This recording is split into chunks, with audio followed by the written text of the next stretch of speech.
एक बड़ी तस्वीर आई है महाराष्ट्र की राजनीति से और जो महाराष्ट्र के आज सबसे बड़े हीरो हैं इस जीत के, वो दो चेहरे किस तरह से रिजल्ट्स देख रहे हैं वो आपको मैं दिखाता हूं। देवेंद्र फडणवीस और चंद्रशेखर बावनकुले, एक बीजेपी के सबसे बड़े नेता, दूसरे बीजेपी के प्रदेश अध्यक्ष महाराष्ट्र में, दोनों कैसे नतीजों पर अपनी नजर बनाए हुए हैं, यह उस वक्त की तस्वीरें हैं। टीवी9 भारतवर्ष के पास एक्सक्लूसिव ये फुटेज है जहां पर आप देख सकते हैं टीवी9 को देखते हुए देवेंद्र फडणवीस और चंद्रशेखर बावनकुले। यह बताता है टीवी9 ग्रुप की विश्वसनीयता कि जो इस राजनीति के जो सबसे बड़े दिग्गज चेहरे हैं महाराष्ट्र के, वो कैसे नतीजों के दिन उनकी जो मेहनत है उसका जो फैसला होना है, उस फैसले वाले दिन टीवी9 के चैनल को देखते हुए ये आप देख सकते हैं इस वक्त चंद्रशेखर बावनकुले जो कि अध्यक्ष है महाराष्ट्र बीजेपी के, और देवेंद्र फडणवीस को, और कल्पना सोरेन क्या बोल रही है सुन लेते हैं।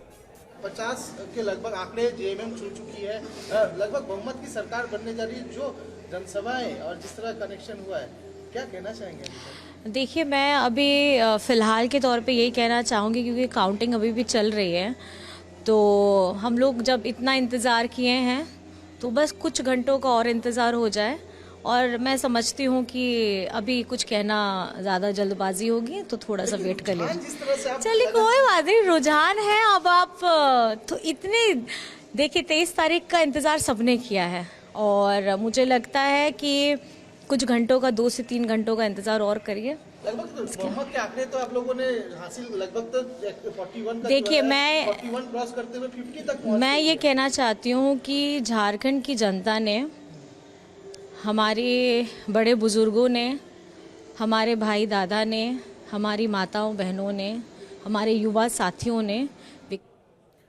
तो कल्पना सोरेन अभी भी कुछ भी कहने से बचती हुई, हालांकि क्लियर कट दिख रहा है कि उनका गठबंधन झारखंड में वापसी करता हुआ जेएमएम प्लस 50 सीटों पर आ गए, लेकिन महाराष्ट्र में नंबर कहां जाकर रुकेगा, अब तो इसी पर सबकी निगाहें हैं। महाराष्ट्र में क्या हो गया है, अब इसके बहुत सारे विश्लेषण होंगे, लेकिन संतोष जॉय पत्रकार हमारे साथ इस वक्त हमारे पैनल में हैं। संतोष, क्या असेसमेंट आपका यहां पर कहता है महाराष्ट्र को लेकर खासकर? 6 अप्रैल 1980 का दिन, जिस दिन बीजेपी की फॉर्मेशन हुई, बड़ी प्रतिकूल परिस्थितियां थी। जनसंघ के पुराने नेता मिले 6 अप्रैल 1980 को महिम, महाराष्ट्र में, मुंबई के महिम इलाके में। वो दिन है और आज का दिन है। आज बीजेपी किसी की मोहताज नहीं है। प्रमोद महाजन हम पत्रकारों को कहा करते थे कि हम तो वैचारिक रूप से शिवसेना के साथ में हैं, पार्टी तो महाराष्ट्र में शिवसेना है, हम तो दिल्ली से केवल समर्थन कर रहे हैं। और आज का दिन है कि कौन शिवसेना, कौन एनसीपी। जो प्रासंगिकता है रीजनल पार्टीज़ की महाराष्ट्र में लगभग इस चुनाव के साथ में ख़त्म होती नज़र आ रही है। हालांकि ये देखना होगा कि बीजेपी तमाम रिजल्ट आ जाने के बाद शाम तक गवर्नर से जो नहीं, वहां पे हलचल शुरू हो गई है। फडणवीस से मिलने चंद्रशेखर बावनकुले पहुंच गए। इस बीच हमारे साथ ब्रजमोहन श्रीवास्तव भी जुड़ चुके हैं। आप चीफ नेशनल स्पोक्स पर्सन है एनसीपी अजित पवार के। ब्रजमोहन जी, सबसे पहले तो आपको ढेर सारी बधाइयां, शानदार प्रदर्शन रहा आपके गठबंधन का, आपकी पार्टी का बड़ा अच्छा प्रदर्शन दिख रहा है, 35 सीटों पर आप आगे दिख रहे हैं। क्या कहना है, क्या कारण रहा इस जीत का? इतनी मैसिव, इतनी आंधी वाली जीत का आपने भी अंदाजा लगाया था, उम्मीद थी क्या? देखिए, सबसे पहले तो मैं आपके चैनल के माध्यम से महाराष्ट्र की जनता के प्रति राष्ट्रवादी कांग्रेस पार्टी और महायुति की ओर से धन्यवाद करना चाहता हूं कि उन्होंने हम लोगों को अपनी कृपा का आशीर्वाद दिया। हम लोगों को ये पूरा विश्वास था कि महायुति की सरकार बनेगी। संख्या पे हम लोग कभी इसलिए नहीं गए थे क्योंकि हम लोग, हमारी पार्टी के सारे नेता और सारे कार्यकर्ता लगातार जनता के बीच में काम कर रहे थे।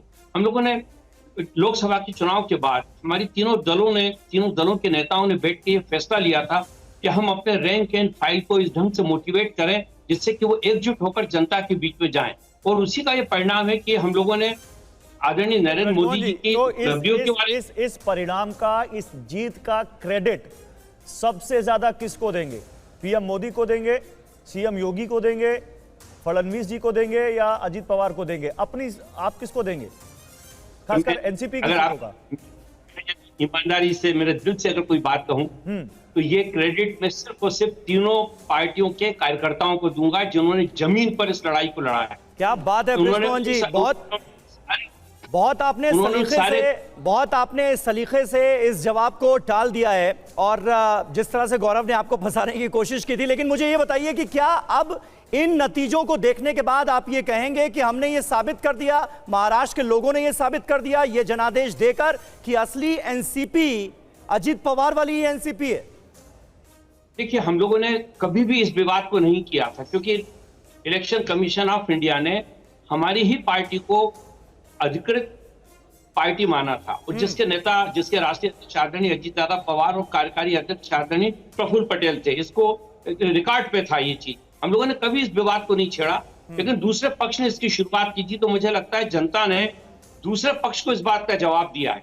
वो लोग जानते थे। तो आपको क्या बड़ी वजह नजर आती है? एनसीपी शरद पवार गुट का 12 सीटों पर सिमटना, ये कोई मामूली बात तो नहीं है। क्या हो गया ऐसा? और क्या वो भी सबसे तब बड़ा जब फैक्टर? शरद पवार चाणक्य माने जाते हैं। अजित पवार खुद कह चुके हैं कि जहां से वो सोचते हैं उसका अंदाजा कोई लगा नहीं सकता। इसके पीछे 2-3 बहुत अहम मुद्दे हैं। पहला मुद्दा तो ये था कि 2.5 साल एकनाथ शिंदे साहब की सरकार ने जिस प्रकार से महाराष्ट्र में सरकार से काम लिया, सरकार ने काम किया। कई ऐसी लंबित मांगे थी जो पिछले 12, 15, 20 साल से लंबित थी। लोग उसके लिए मांग कर रहे थे। उदाहरण के लिए मुंबई में आने वाले बाहर के लोगों को 30 से 40 रुपए टैक्स देना पड़ता था। वो ऐसी छोटी छोटी मांगे थी जिनको बिल्कुल त्वरित तरीके से इस सरकार ने पूरा किया। ठीक है, बिल्कुल। ब्रिजमोहन जी, ये इंपॉर्टेंट बात आपने कही